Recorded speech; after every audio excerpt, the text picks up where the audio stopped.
अस्सलाम वालेकुम ख्वातीन और हज़रात, मैं हूं हारून इकराम और आप देख रहे हैं पॉडकास्ट विद हारून इकराम, हमारी न्यू वीडियो सीरीज।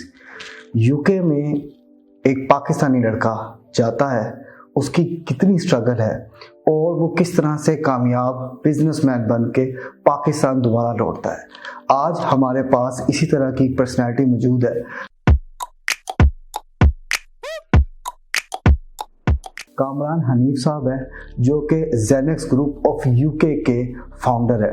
आज हम इनसे इनकी सक्सेस स्टोरी जानेंगे और देखेंगे और सीखेंगे इनसे कि किस तरह से इन्होंने अपनी तमाम की तमाम मुश्किलात को कवर करते हुए आज अपना एक मकाम, अपनी एक इज्जत बनाई है माशरे में। हम वेलकम करते हैं कामरान हनीफ साहब को अपने शो में। अस्सलाम वालेकुम सर। वालेकुम अस्सलाम हारून, शुक्रिया बहुत बहुत, आपने एक टाइम दिया और इनवाइट किया मुझे।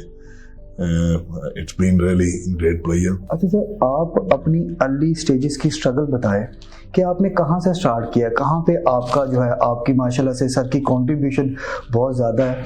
सर आगाज़ कहाँ से किया आपने? मैं बहुत अच्छा स्टूडेंट नहीं था अपने अर्ली स्टेज में। मुझे कुछ सेल्फ डिस्कवरी नहीं थी, मुझे ये नहीं पता था मैंने करना क्या है लाइफ में। I was very mediocre student. मैं एक बड़ा मिडिल क्लास फैमिली से ताल्लुक था, मुश्किल से गुजारा होता था मतलब फैमिली का। तो मुझे फादर ने बड़ा सपोर्ट किया, लेकिन उसके अलावा भाई जो हैं उन्होंने माँ की दुआएं थी और भाई ने कुछ सपोर्ट किया financially. He was the eldest brother. तो मैट्रिक जो था मैंने बहुत कम नंबरों में पास किया। एफएससी की आखिरी साल जो एफएससी का था वो फेज था मेरा सेल्फ डिस्कवरी का। जब मैंने चौथा साल लगाया तो मैंने ये सोचा कि मैं अगर अब भी कुछ ना कर सका तो मैं तो कभी भी कुछ नहीं कर सकता। होता ये था कि मैं जब भी एग्जाम आता था, मुझे थ्योरी से बड़ी एक एग्जाम में जो थ्योरी लिखनी पड़ती थी उससे बड़ा डर लगता था। तो एफएससी मेरा जो स्टेज था, first second third year, first year मैंने स्किप कर दिया, एग्जाम ही नहीं दिए। मुझे ये था कि मेरी तैयारी नहीं है। सेकंड ईयर आया, एग्जाम दिए, लेकिन एक एग्जाम ड्रॉप कर दिया फिजिक्स का। थर्ड ईयर आया, वो सेकंड ईयर एफएससी का था, उसमें से भी फिजिक्स को ड्रॉप किया और फिजिक्स का मैंने पूरा एक साल लगा के फोर्थ ईयर में उसे फिजिक्स को किया। जब फिजिक्स को किया तो ये मेरा स्टेज था सेल्फ डिस्कवरी का, जिसमें डिस्कवर किया कि मैंने चीज़ों को, एक टीचर थे मेरे स्ट्रीट में, उनसे मैंने 1-to-1 ट्यूशन ली, उनसे समझना शुरू किया। क्योंकि एक थोड़ी शाइनेस थी, मुझे डर लगता था कि मैं अगर क्लास में क्वेश्चन करूँगा तो क्वेश्चन अगर सही नहीं हुआ तो स्टूडेंट मजाक उड़ाएंगे। तो इस खौफ की बिना पे मैंने कभी क्वेश्चन नहीं किया। I was very shy in the class. तो आपके उस उस्ताद ने आपके जो गए वो सारे डर खत्म किए और आपको इस काबिल बनाया कि आप जो वो क्लियर कर सको। जी बिल्कुल। उसमें यह था कि जब मैं 1-to-1 ट्यूशन ले रहा था तो मैं बगैर किसी डर के सवाल पूछ सकता था अपने उस्ताद से और मुझे एक अच्छा जवाब मिलता था, जिससे मुझे चीज़ों को समझने का मौका मिला, बजाय इसके कि मैं रट्टा लगाऊं उस पर। अच्छा सर, ये जो आपका यूके जाने का ख्वाब है, ये कहीं आपके उस्ताद ने दिखाया आपको? यूके जाने का ख्वाब जो है ये तो थोड़ी देर बाद आया एफएससी के बाद, और लेकिन ये ख्वाब मेरा अपना ही था। वो मैं आपको बताता हूँ कि वो भी एक स्टोरी है थोड़ी, उसे मैं एक्सप्लेन करता हूँ। एफएससी जब मैंने मुकम्मल की तो उसके बाद बड़ी मुश्किल से एफएससी की। एफएससी करने के बाद मार्क्स मेरे बहुत कम थे, 60% से भी कम थे। तो मुझे ये नहीं पता था कि मैं किस यूनिवर्सिटी में जाऊं। मैंने डिसाइड किया, बहुत सारी यूनिवर्सिटी में अप्लाई किया, कहीं पे हर जगह पे फेलियर, क्योंकि मेरे पास ना इतने पैसे थे कि मैं फास्ट जा सकता, लम्स जा सकता, और ना ही इतना एकेडमिक बैकग्राउंड इतना अच्छा था कि वो मुझे पैसों के बगैर भी कबूल कर दे।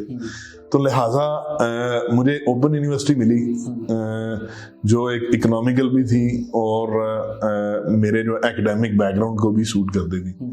तो वहां से मैंने जब आगाज किया, ये मेरा एक स्टेज जो था, मैंने वहां से चीजों को समझना शुरू कर दिया, बजाय इसका कि मैं रट्टा लगाऊं डिग्री में।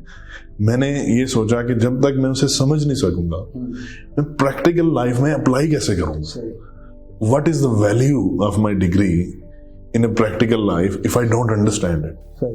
तो मैंने यानी कि आप शुरू से प्रैक्टिकल वाले थे। मैं शुरू से प्रैक्टिकल था, मुझे रट्टे से इंतहाई नफरत थी, जिसकी वजह से मेरे मार्क्स भी कम आते थे, क्योंकि मतलब जब स्कूल में जाना है तो सबक याद करके जाना है, उसे रट्टा लगा के सुनाना भी है, और टीचर जो है उसे ही पसंद करते थे, जो फर सबक सुनाता था वो समझता था या नहीं समझता था, वो एक मैटर ही नहीं था। तो फिर ये हुआ कि मैंने एफएससी की ओपन यूनिवर्सिटी से, फिर मैंने अपना कंप्यूटर साइंस की डिग्री स्टार्ट की, बीएस कंप्यूटर साइंस। तो मेरी पहले सेमेस्टर में ये फेल हो गया एक सब्जेक्ट में से। तो फिर मैंने ये डिस्कवर किया कि मैंने कहा यार अगर इतने लोग कर रहे हैं then I can do as well. If so many people can do it, I can do it as well. तो मैंने फिर चीज़ों को समझ के, ओपन यूनिवर्सिटी में चीज़ों को समझ के उन्हें टू द पॉइंट समरी लिखता था। ठीक है, जो क्वेश्चन है उसका जवाब जो था अपने अंडरस्टैंडिंग के मुताबिक लिखता था, बजाय इसके कि मैं बुक वाली डेफिनेशन। यानी कि आप पहले चीज़ों को पढ़ते थे, समझने के बाद फिर अपने एक उसको समरी लिख लेते थे, और उसके बाद दोस्तों से डिस्कस करते थे, जो एक ग्रुप था हमारा, उस अंडरस्टैंडिंग को, और फिर उसे हम एग्जाम में जब आ जाता था वो क्वेश्चन, तो हमें बहुत आसानी थी उसको जवाब देने में। ये एक लास्ट फेलियर था मेरा बैचलर्स में। I failed one exam in first semester and I never failed any exam after that. तो हुआ ये कि फिर मैंने मेरा हर सेमेस्टर जो था I got the highest marks. तो मैं जहाँ भी जाता था मेरे हाईएस्ट मार्क्स से, जिस स्टडी सेंटर ओपन यूनिवर्सिटी के। तो मैंने फिर एक इंस्टीट्यूट ज्वाइन किया जहाँ से मैंने आइल्स का कोर्स किया, अंडरस्टैंड किया उसे, और उसके बाद मैंने उसे प्रैक्टिस किया। मैंने न्यूज़पेपर जो थी वो चेंज की, डॉन न्यूज़पेपर कर ली घर में। यानी कि सेल्फ रीडिंग में वोकैबुलरी लिख लेता था, मतलब बस में ट्रैवल करते हुए मैं उन्हें मेमोराइज करता रहता था, याद करता रहता था, और मेरी बड़ी अच्छी वोकैबुलरी डेवलप हो गई। उसके बाद मैंने बीबीसी न्यूज़ सुनता था, ये सारे न्यूज़ इंग्लिश के चैनल्स वो सुनने शुरू कर दिए। और उसके बाद जो सबसे बेस्ट पार्ट था कि मैं 30 मुझे प्रैक्टिस टेस्ट मैंने लिए, एक किताब ली मार्केट से, जो 30 प्रैक्टिस टेस्ट थे। जब मैंने अच्छी तरह तैयारी कर ली, उसके बाद मैंने प्रैक्टिस टेस्ट के साथ ऑनेस्टली हैंडल किया उन्हें, विदाउट एनी सरप्राइज। मेरा 6.5 बैंड आया, और 6 से लेस किसी में भी नहीं था। मैंने वो यूनिवर्सिटी सिलेक्ट की, वहाँ से लेटर लिया, उनकी सारी रिक्वायरमेंट पूरी की, उन्हें सारे डॉक्यूमेंट्स भेजे, डिग्रीज टेस्ट करवाई, सारे डॉक्यूमेंट्स भेजे, फीस जमा करवाई, लेटर लिया, वीज़ा अप्लाई किया, तो वीज़ा रिफ्यूज़ हो गया। असल में मेरे पास जो बैंक स्टेटमेंट थी वो बहुत फ्रेश थी। जैसे कि मैंने बताया कि मेरे फादर का तो बहुत ज़्यादा बिजनेस नहीं था, वो एक नॉर्मल छोटा सा बिजनेस करते रहे, रिटायर हो गए।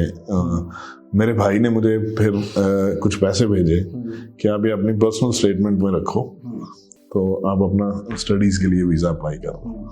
वो मैंने जैसे ही पैसे आए वैसे ही मैंने वीज़ा अप्लाई कर दिया। तो मुझे रिजेक्शन उन्होंने ये भेजा कि आप एक जेन्युइन स्टूडेंट नहीं हो, जिसका मुझे बड़ा दुख हुआ कि मैं एक स्टूडेंट जिसके 6.5 आइल्स में बैंड है, 78% मार्क्स उसके यूनिवर्सिटी डिग्री में है, बैचलर्स डिग्री में, और आप कह रहे हैं कि मैं जेन्युइन स्टूडेंट नहीं हूँ, मैं जाके वहाँ पे पढ़ूंगा नहीं। एक से दूसरी तरफ रिजेक्शन पे लोग जो है वो अपने आप को नहीं तो घर वालों को अजियत दे देते हैं, कोई मर जाता है, कोई मार देता है। तो आपके जहन में इस तरह के ख्यालात नहीं है कि यार मैं पहले भी इतना हो गया, फिर उसके बाद अब तो मैं काबिल भी था, अब तो मैंने मेहनत भी की, सारा हिसाब किताब भी गया, तो कभी नसीब का रोना नहीं रोया आपने? नसीब का रोना तो तब रोया जाता है जब आपका गोल जो है वो क्लियर ना हो। तो शायद जब मेरा गोल क्लियर नहीं था एफएससी के दौरान जो था, उस वक्त शायद मैं ये बातें करता था, लेकिन जब मेरा गोल क्लियर होना शुरू हुआ कि मैंने क्या करना है लाइफ में, सेल्फ डिस्कवरी की अपने आप को कि क्या मुझे करना चाहिए, उसके बाद बहुत सारी चेंजेस आई। मैंने फोकस किया, फेलियर आया और उसे हंस के टाल दिया। तो इससे आगे भी कुछ फेलियर्स थे बहुत सारे।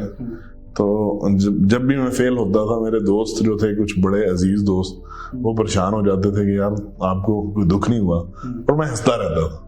मैं हंसता रहा, मैंने कहा यार कोई बात नहीं, ये नहीं तो अगली अपॉर्चुनिटी मिल जाएगी। लाइफ आपको उस टाइम पे किस चीज ने मुस्तकिल मजाज रखा? मेरा जो गोल मेरा सामने था, तो मुझे इस चीज का पता है कि अगर आप ट्राई करते रहें, the success is about not giving up. आगे क्या हुआ सर? फिर मैंने अपील की उसकी। कितने अरसे में अपील हुई? मैंने स्ट्रेट अवे हाई कमीशन को लेटर लिखा, तो वो अपील मैंने खुद ही लिखी, जिसका मुझे जवाब नहीं आया। ठीक है, शायद मैं किसी एक्सपर्ट को हायर करता तो मुझे बेहतर गाइडेंस मिल जाती, लेकिन ये था कि मैंने इसे खुद ही करने की कोशिश की। मुझे लग रहा था कि मैं अपना फ्रस्ट्रेशन खुद निकालूं हाई कमीशन के सामने। खैर 6 माह निकले, नया सेमेस्टर आया और मैंने दोबारा अप्लाई कर दिया। दोबारा अप्लाई किया, लेकिन इस दफा किसी और यूनिवर्सिटी में, क्योंकि ऑक्सफोर्ड ब्रूक्स का वहां पे सेशन नहीं था। अप्लाई किया, फिर इंटरव्यू आया। तो मुझे आज भी ये बात याद है, जब वीजा ऑफिसर ने मेरे सवाल सुनते सुनते मुझे टोका और कहा okay I am going to give you a visa.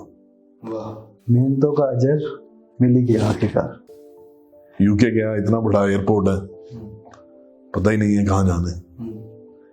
तो वहां पे मैं कुछ लगी रहा, मेरे वहां पे कुछ दोस्त थे, मेरे मामू थे वहां पे, वो मुझे रिसीव करने आ गए।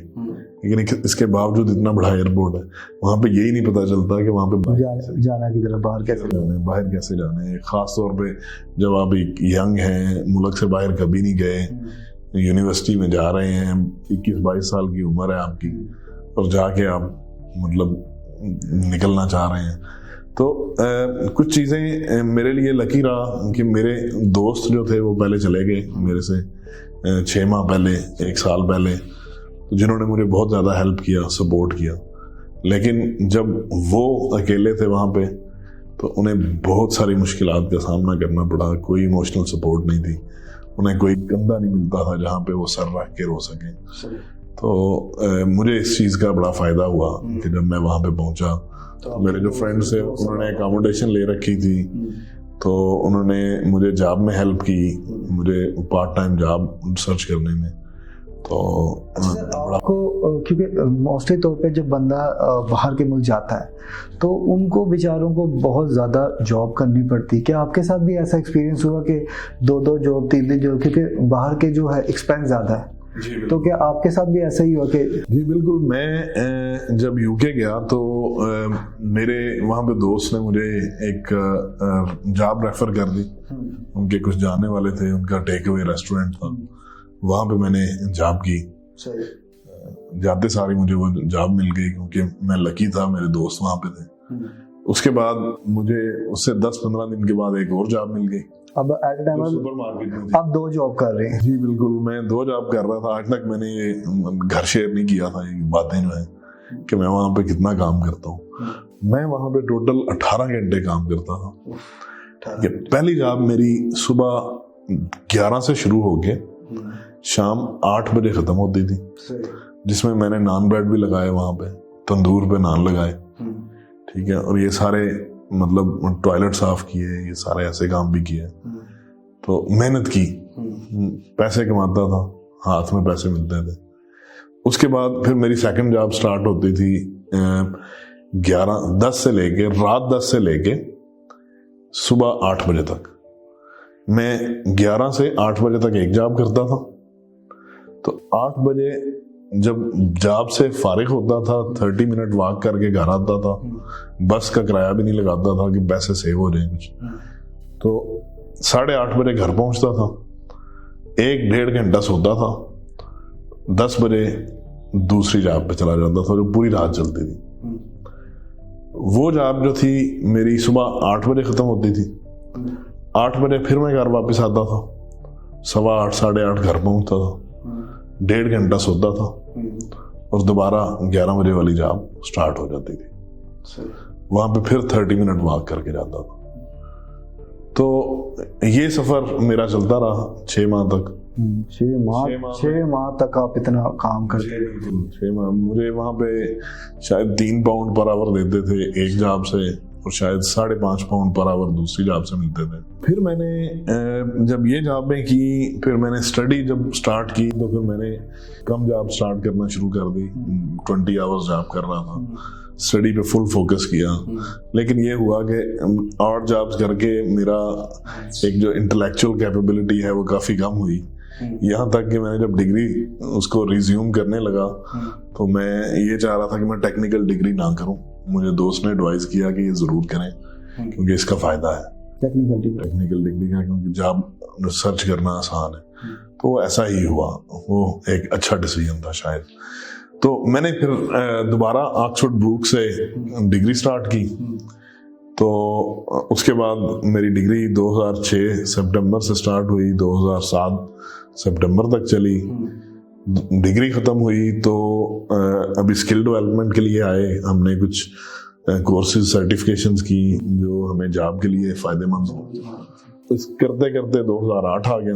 2008 आया तो रिसेशन स्टार्ट हो, ग्लोबल रिसेशन। दुनिया के फाइनेंशियल इंस्टीट्यूशन कोलैप्स कर रहे हैं, दुनिया में ये सारे काम हो रहे हैं। अभी ये नहीं पता कि करना क्या है, मैं कहाँ जाए। लेकिन अब स्टिल उस टाइम भी आप टूटे नहीं? बिल्कुल, मैं लगा रहा। अभी ये था कि बड़ी बड़ी कंपनीज वहाँ पे कोलैप्स हो गई।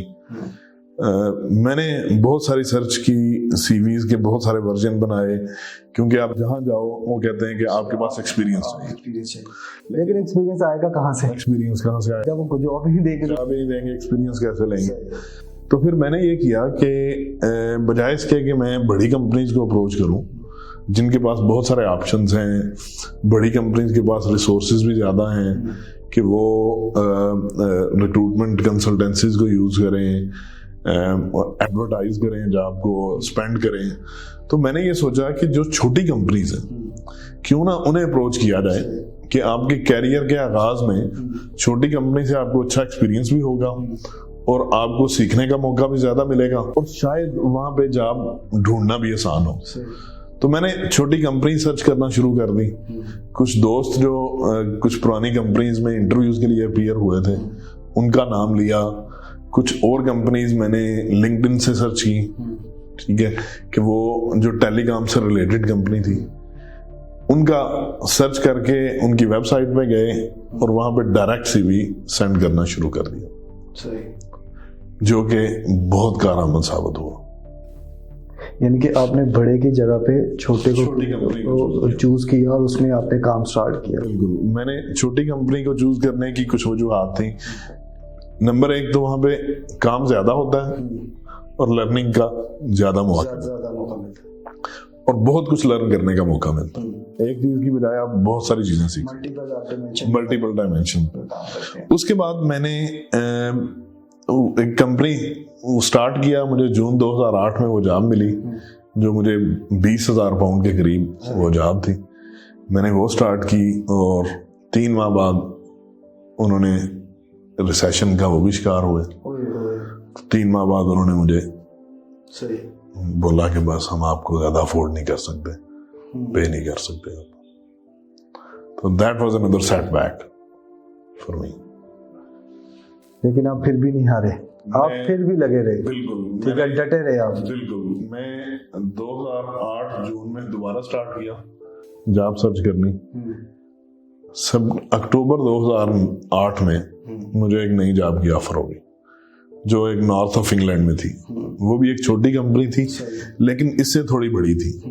3 माह का वो एक्सपीरियंस मेरे लिए कारआमद साबित हुआ क्योंकि मुझे उसी कंपनी से मिलती जुलती एक और कंपनी मिल गई, क्योंकि मैं वही कंपनी जो प्रोडक्ट वो कंपनी यूज कर रही थी वैसी मैंने कंपनी सर्च की इंटरनेट पे और वहां पे सीवी डालने शुरू किए और मुझे इसी सिचुएशन में वो जॉब भी उसी एक्सपीरियंस की बेस पे मिल गई। 3 माह का एक्सपीरियंस। वो जो कंपनी थी वो बहुत बड़ी कंपनीज के साथ काम करती थी, कंसल्टेंसी प्रोवाइड करती थी। तो वहां पे मुझे बहुत कुछ सीखने का मौका मिला। मैंने बैंकॉक स्काई ट्रेन का सिस्टम डिजाइन किया मैंने इस्तांबुल मेट्रो का सिस्टम डिज़ाइन किया, मैंने दिल्ली मेट्रो का सिस्टम डिज़ाइन किया, तो मैंने मैनचेस्टर मेट्रो का सिस्टम डिज़ाइन किया सिर्फ 2.5 साल के अरसे में। जेनेक्स जो आपकी कंपनी है वो किस तरह से बाकी कंपनियों से डिफरेंट है? देखें हारून, हमारा जो विजन और मिशन है वो ये है कि जो स्ट्रगल हमें करना पड़ी है वो हमारे दूसरे पाकिस्तानी बहन भाइयों को ना करनी पड़े। क्या बात है सर, जबरदस्त। तो हम क्यों ना उन्हें, हमारी जो वैल्यू प्रोपोजिशन ये है कि हम स्टूडेंट को यहाँ से सपोर्ट करेंगे उनके एडमिशन के लिए, वीज़ा के लिए, इंटरव्यू के लिए, और जब स्टूडेंट यूके चला जाएगा हम उन्हें हेल्प करेंगे पार्ट टाइम जॉब ढूंढने में, उनको जो वहाँ पे जितने भी मसाइल आते हैं उन्हें हेल्प करेंगे, उनके स्किल डेवलपमेंट के लिए उनको हेल्प करेंगे कि वो कौन सी स्किल चाहिए जॉब लेने के लिए, फिर हमें उन्हें जॉब फाइंड करने में मदद देंगे, प्रोफेशनल जॉब फाइंड करने में, और हम उन्हें इंटर्नशिप की सहूलत मुयसर करेंगे। जो हमारी 4-5 कंपनीज हैं, अगर उनके अंदर वो इंटर्नशिप करके एक एक्सपीरियंस लेके प्रोफेशनल जॉब ढूंढ सकते हैं तो उसमें हेल्प करेंगे, सीवी बनाने में हेल्प करेंगे, एक लोकल नॉलेज अवेयरनेस जो है वो हम देंगे कि जिन मसाइल से हमें गुजरना पड़ा है वो मसाइल से हमारे पाकिस्तानी बहन भाई ना गुजरें। सर चार्ज क्या करेंगे आप? ये बिल्कुल फ्री सर्विस होगी, हम इसका कोई चार्ज नहीं करेंगे। ये मेन जो है, हम अपने मुल्क के लोगों को आगे बढ़ता हुआ देखना चाहते हैं, ये हमारा एक मिशन है। हेलो गाइस, मेरा नाम कामरान हनीफ है और मैं फाउंडर हूँ जेनेक्स ग्रुप यूके का। आप प्लीज़ हारून इकराम के चैनल को सब्सक्राइब करें और बेल आइकन पे क्लिक करें।